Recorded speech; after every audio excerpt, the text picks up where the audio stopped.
Start with the name of Allah, who is the most gracious and most merciful। शुरू अल्लाह के नाम से जो बड़ा मेहरबान और निहायत रहम करने वाला है। अस्सलामु अलैकुम वरहमतुल्लाहि वबरकातुहू। ऑल व्यूअर्स को मेरा सलाम। Today lesson is past continuous tense. आज का जो हमारा सबक है वो है गुज़रा हुआ जारी ज़माना। पिछली वीडियो में मैंने मौजूदा जारी ज़माना पढ़ा चुका हूँ। अब हम आज पढ़ेंगे पास्ट कंटिन्यूस टेंस। पास्ट से मुराद गुज़रा हुआ माजी जो आपकी ज़िंदगी में गुज़र चुका हो, भले वो 1 मिनट पहले गुज़रा हो या 10 साल पहले गुज़रा हो। जो चीज़ आपकी गुज़र चुकी है उसको हम पास्ट कहते हैं, माजी। लेकिन इस पास्ट की 4 कंडीशन होती हैं, 4 तरह के माजी होते हैं हमारे। एक माजी हमारा होता है सादा माजी, जिसको हम कहते हैं गुज़रा हुआ सादा ज़माना, यानी कि इनडेफिनेट टेंस का पास्ट। और एक पास्ट हमारा होता है कंटिन्यूस का, गुज़रा हुआ जारी ज़माना। एक पास्ट हम आगे पढ़ेंगे वो होता है हमारा गुज़रा हुआ मुकम्मल ज़माना। उसके अलावा एक पास्ट और होता है जो होता है गुज़रा हुआ मुकम्मल जारी ज़माना। इस तरह 4 तरह के हमारे माजी हैं, 4 तरह के हाल हैं, 4 तरह के हमारे मुस्तकबिल हैं। ये टोटल 4, 8, 12 ज़माने हैं। ये 12 ज़माने जब हमने पढ़ लिए प्रेजेंट, पास्ट और फ्यूचर के, तो इंशाअल्लाह अज़्ज़ व जल हमें आराम से इंग्लिश बोलना, पढ़ना, लिखना, सीखना, समझना आ जाएगी। क्योंकि 70% इंग्लिश का ताल्लुक़ इन टेंसेसों से ही है। जब ये टेंस आएंगे तो आप इंग्लिश को अंडरस्टूड कर सकेंगे कि अंग्रेज़ी ज़बान किस तरीके से ट्रांसलेट की जा रही है, किस तरीके से इसको समझा जा रहा है, बोला जा रहा है, इसकी मीनिंग क्या है, इसके मायने क्या हैं। तो सारा कमाल है टेंसेस का। तो आज जो हम टेंस पढ़ रहे हैं उसका नाम है पास्ट कंटिन्यूस टेंस, गुज़रा हुआ जारी ज़माना। इसकी हेल्पिंग वर्ब ज़हन में रखिएगा, वास और वर।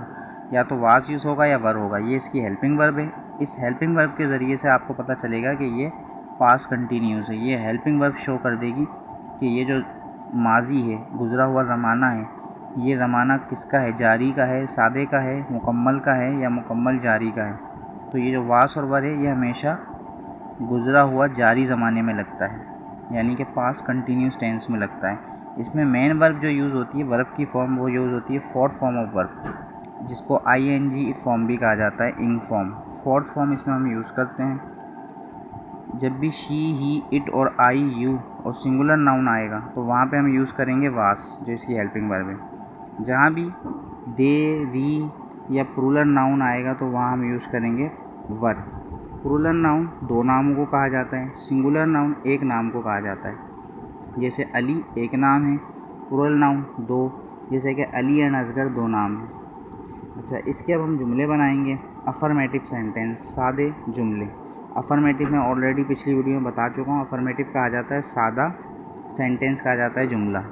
सादे जुमले से मुराद होती है जिसमें ना इनकार हो और ना सवाल हो, उसको कहा जाता है अफर्मेटिव। वो कहलाता है सादा जुमला, ना इसमें इनकार है ना सवाल है। अब यहाँ पे मैंने 4 तरह की मिसालें, 5 तरह के सेंटेंस बना के मिसालें बयान की हैं। शी वाज स्पीकिंग लाई, वो झूठ बोल रही थी। अच्छा, शी के साथ मैंने फ़ौरन हेल्पिंग वर्ब वाज का यूज़ किया, जो मैंने यहाँ पे लिखा हुआ है। जहाँ भी she, he, it, I, you और सिंगुलर नाउन आएगा तो हम वाज हेल्पिंग वर्ब यूज़ करेंगे। जब मैंने लिखा शी, फिर आगे हेल्पिंग वर्ब यूज़ किया वाज, फिर वर्ब की fourth form speak first form है, इसी के आगे मैंने ING लगा दिया, ये फोर्थ फॉर्म बन गई। इसीलिए इसको इंग फॉर्म भी कहा जाता है। फर्स्ट फॉर्म के आगे ING का इजाफा करेंगे तो इंग फॉर्म बन जाएगी। शी वाज स्पीकिंग लाई, वो झूठ बोल रही थी। इसका तर्जुमा जो होता है उर्दू में, रहा था, रही थी, रहा, रहे थे, रहा था, रही थी, रहे थे, था, थे, थी आता है लेकिन रहा के साथ, रहा था, रहा थे, रहे थे, रही थी। ये शी वाज स्पीकिंग लाई, वो झूठ बोल रही थी। He was going to Lahore, वो लाहौर जा रहा था, रही थी। ये जुमले के एंड में आता है। सबसे पहले हमने यूज़ किया सब्जेक्ट ही, फिर हेल्पिंग वर्ब वाज का यूज़ किया, फिर देखें फोर्थ फॉर्म, फर्स्ट फॉर्म के आगे ING लगाया, going. He was going to Lahore, to article है, ये हमने गो जो है ये वर्ब की फॉर्म है, इसके साथ आर्टिकल टू लाजमी यूज़ होता है। तो फिर आगे हमने लिखा he was going to Lahore, वो लाहौर जा रहा था, तो यहाँ पे भी रहा था आया। अब इसकी तीसरा जुमला है, इट वाज रेनिंग येस्टरडे, कल बारिश हो रही थी।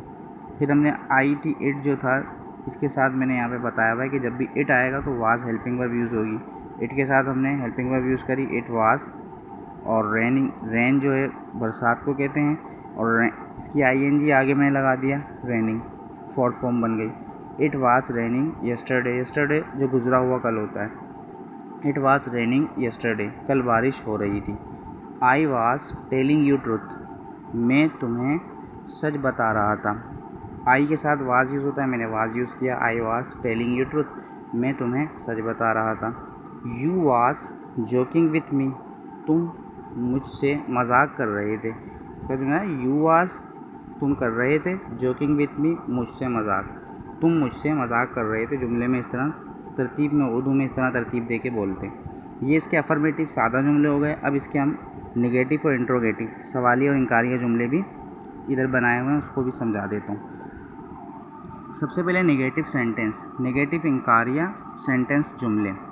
इनकारिया जुमले किस तरह बनते हैं? सबसे पहले इसमें हम सब्जेक्ट यूज़ करते हैं, उसके बाद हेल्पिंग वर्ब वास या वन, और उसके फ़ौरन बाद हम नोट का इस्तेमाल करेंगे, फिर प्लस ING वर्ब की फोर्थ फॉर्म यूज़ करेंगे, प्लस ऑब्जेक्ट। इसकी एग्जांपल मैंने यहाँ लिखी हुई है। दे के साथ मैंने बताया था हेल्पिंग वर्ब क्या यूज़ होगा, वर। तो मैंने यहाँ लिखा हुआ है दे वर, जब वर लगाया उसके फ़ौरन बाद में नोट लगाऊंगा। दे वर नॉट लर्निंग, वो सीख नहीं रहे थे। दे वर नॉट लर्निंग, वो सीख नहीं रहे थे। फिर उसके बाद दूसरा सेंटेंस बनाया है वी वर नॉट प्लेइंग, हम खेल नहीं रहे थे। वी वर नॉट प्लेइंग, हम खेल नहीं रहे थे। इसके बाद मैंने बनाया प्लूरल नाउन, यानी कि दो नाम। Ali and Asgar were not speaking English, Ali और असगर अंग्रेज़ी नहीं बोल रहे थे। अली और असगर क्या नहीं कर रहे थे? अंग्रेज़ी नहीं बोल रहे थे। Ali and Asgar were not speaking English, Ali and Asgar अंग्रेज़ी नहीं बोल रहे थे। तो यहाँ पे जब दो नाम आएंगे तो वर यूज़ होगा, वी आएगा तो वर यूज़ होगा, दे आएगा तो वर यूज़ होगा, और हेल्पिंग वर्ब वर्ब के फ़ौरन बाद नोट लगा दिया जाएगा। अगर यहाँ पे he, she, it singular noun I, you use होता तो हम यहाँ पे वर्ब की जगह वास यूज़ करते। ये इसका हेल्पिंग वर्ब है, जहाँ पे आई, यू, ही, शी, इट, ये नोट कर लें, देखें लिखा हुआ मैंने, ही, शी, इट, आई, यू और सिंगुलर नाउन के साथ वास यूज़ किया जाता है, जबकि दे, वी और प्लूरल नाउन के साथ वर यूज़ किया जाता है। ये इस तरीके से हमने यहाँ पे नेगेटिव इनकारिया जुमले भी इसके सीख लिए। किसके सीख लिए हैं? पास्ट कंटिन्यूस टेंस, गुजरा हुआ जारी ज़माना, गुजरा हुआ जारी ज़माना के इनकारिया जुमले भी हमने सीख लिए। अब इसमें हम आगे बात करते हैं इंट्रोगेटिव सेंटेंस।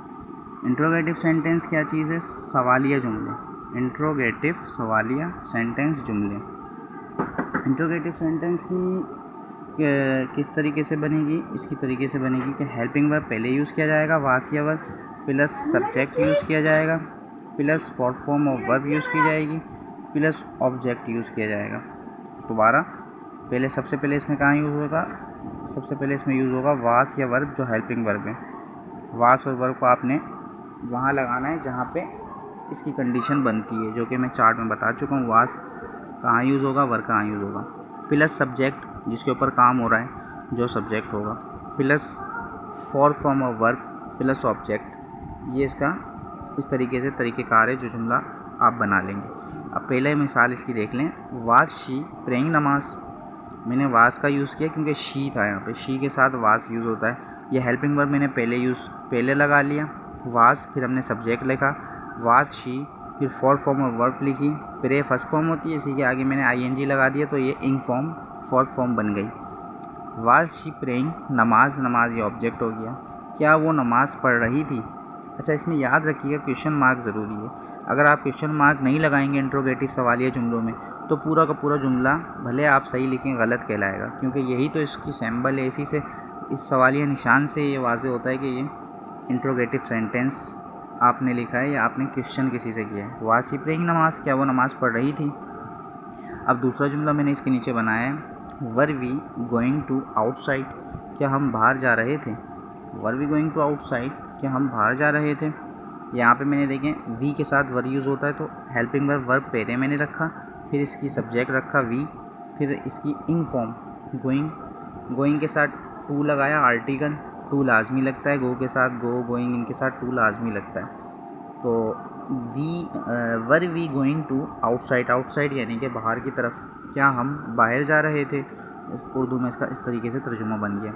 अच्छा, फिर यहाँ पे मैंने एक जुमला बनाया है, वाज आई स्लीपिंग, क्या मैं सो रहा था। पहले मैंने सबसे पहले क्या हेल्पिंग वर्ब रखा, फिर मैंने सब्जेक्ट रखा और फिर वर्ब की फॉर्म रखी। यहाँ पे ऑब्जेक्ट यूज़ नहीं किया मैंने, लेकिन क्वेश्चन मार्क ज़रूर डाला है। अगर मैं क्वेश्चन मार्क नहीं डालता तो ये सेंटेंस इनकम्प्लीट हो जाता, रिजेक्ट हो जाता। तो ये इस तरीके से कंप्लीट हो गया। वाज आई स्लीपिंग, क्या मैं सो रहा था। अगर मैं इसमें ऑब्जेक्ट डालना चाहूँ तो डाल सकता हूँ कि was I sleeping at the floor, क्या मैं ज़मीन पे सो रहा था। Was I sleeping at the bed, क्या मैं बेड पे सो रहा था।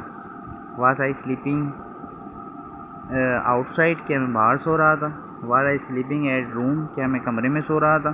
तो इस तरीके से ऑब्जेक्ट आप कुछ भी लगा सकते हैं। ये जुमला यहाँ पे हेल्पिंग वर्ब और सब्जेक्ट प्लस वर्ब की फॉर्म से भी बन चुका है। तो ये आज की मेरी वीडियो थी जिसमें मैंने आपको पास्ट कंटिन्यूस टेंस पढ़ा दिया है, गुज़रा हुआ जारी ज़माना। गुज़रा हुआ जारी ज़माना इसमें मैंने क्लियर करवा दिया है 11 से 12 मिनट की वीडियो में, जो कि लोगों ने तो कम से कम 30-30, 35-35 मिनट की वीडियो बनाई हुई हैं। मेरी जितनी भी वीडियोस हैं 10, 12, 15, 20 मिनट से ज़्यादा की इंशाल्लाह नहीं जाएंगी, क्योंकि मेरी कोशिश है कम टाइम में मैं ज़्यादा से ज़्यादा समझा दूँ और आसान से आसान करके समझाऊँ। तो काइंडली इस मेरे चैनल को लाइक और सब्सक्राइब और शेयर ज़रूर किया करें और नीचे कमेंट ज़रूर दिया करें जो बात आपको समझ ना आया करें। कोई सवाल हो, कोई क्वेश्चन हो तो उसमें पूछा करें, इससे मेरी हौसला अफजाई भी होगी और मैं आपके सवाल के मुताबिक वीडियो बनाऊँगा। ठीक, अस्सलाम वालेकुम वरहमतुल्लाहि वबरकातुहू।